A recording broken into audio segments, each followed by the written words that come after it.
xibaar yu wér te wóor ca tàng ba abonnez-vous pour ngeen di mën di jot suñuy vidéo.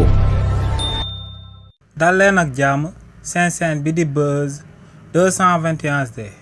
président Macky Sall ci lim na moon a daal di nekk secrétaire général bu ONU te li ni mel mu bëggoon waa Union africaine daal di ko siy jàppale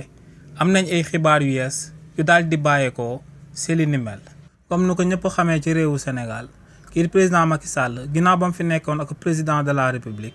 daa bëggoon a daal di am ak ouverture internationale te li ni mel ngir mu munoon a daal di antu daa soxla woon mu daal di dugal candidature am ca biir ONU. ngir li ni mel nag munoon a daal di antu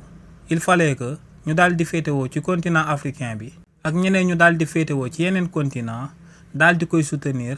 ngir candidature am bi mu bëgg a daal di dugal ci biir ONU loolee daal di mën a antu mu daal di am ay sens ngir daal di nekk secrétariat général jëmale ko ci institution bi nga xam ne moom moo gën a mag ci àdduna bi.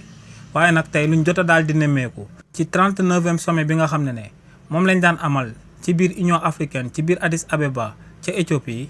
candidature kii di président Macky Sall figuré wul sax ci liste bi nga xam ne moom la candidat yi daal di nekk. si li ni mel nag amaguñ ay xibaar daal di koy jëmale si ndax kii di président Macky Sall dafa dugal candidature am ñu daal di koy rejeté wala kookee di président Macky Sall jotut woon na sax dugal candidature am bañ koy daal di rejeté. waaye lu leer ba am moom mooy que ne kii di président Macky Sall actuellement nekkul candidat ngir daal di remplacer kii di Guterres mi nga xam ne moom moo nekkoon secrétaire général bu ONU.